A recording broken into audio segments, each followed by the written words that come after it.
السلام عليكم. لحظه ادراك بتيجي الانسان لما يقابل زمايله من سنين ويبص فجاه في وشوشهم يلاحظ ان هم كبروا. ما تعرفش واحنا كبرنا فجاه ولا الزمن اللي جري بينا واحنا مش واخدين بالنا، هل ده طبيعي ولا في حاجه غلط؟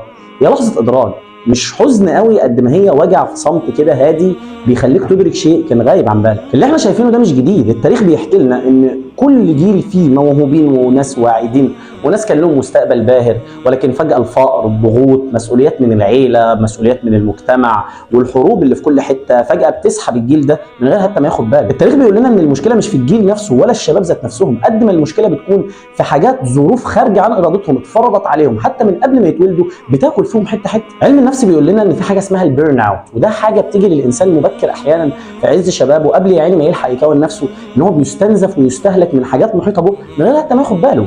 يلاحظ كمان برضو عندك حاجة اسمها السرفايفل مود، لما بيحصل له بيرن اوت بيشتغل السرفايفل مود، نوع النجاه. هو مش بيبني حياه قد ما هو بيعدي يوم، وتلاقي مواهب كتير فجاه بتسكت، وتلاقي احلام بتتاجل، وتلاقي الانسان يتحول من طامح لمجرد واحد صامت بينجو في الحياه وخلاص. وحتى من الناحيه الطبيه الموضوع ده برضه غلط، لان الضغط المستمر ده بيؤدي الى قلق وبيؤدي الى اضطرابات في النوم، فده برضه بيخليه يفقد الشغف تجاه كل شيء. دي مش مجرد اجسام كسلانه، دي اجسام تعبت قبل ما تحيا. حتى من المنظور الديني، الدين واضح جدا، لا يكلف الله نفسا الا وسعها. حولنا الجواز لصفقه، وضغطنا على جيل، وضغطنا على شباب في كل حاجه، حتى طموحاته. الراجل مش عارف يحلم. الانسان مش ماكينه اي تي ام بتطلع لك فلوس، الزواج ده مش صفقه داخلين بيع وشاري. حتى رسولنا صلى الله عليه وسلم قال: اعظم الزواج بركه ايسرهن مؤنه.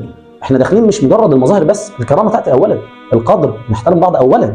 الدين واقعي، احنا اللي صعبنا الامور على نفسنا، والحل مش في جلد الذات ولا مقارنه نفسك بحد، الحل في خطوات بسيطه 4. 1. الاعتراف انك تعبت. احيانا نعترف انك تعبت، الاعتراف مش ضعف، بالعكس ده قوه، تقبل نفسك زي ما انت. 2. افصل بين قيمتك وحلمك ورزقك، ما تدخلش الامور في بعض، ما تحطش قيمتك في فلوسك اللي بتجيبها، لا انت اكبر من كده، انت افضل مخلوق عند ربنا سبحانه وتعالى. 3. ارجع لحلم صغير، مش لازم يعني احلام على المدى البعيد بس، لا خليك في اجزاء قصيره، حاجه تحسسك ان انت لسه حي. 4. خفف عن نفسك، مش لازم كل حاجه تتاخد مره واحده، جزأ الامور، توصل خطوه بخطوه. خليك فاكر ان بدايه الغايه قطره، وبدايه الطريق مهما كان طويل خطوه. لو لحظه الادراك دي جات لك، اقف ثانيه، بص حواليك، يمكن مش كل الامور ضاعت منك، يمكن بس محتاج تقف وترتب اولوياتك من الاول وبس. دي كانت فضفضه، وانتظرونا في فيديوهات قادمه، والسلام.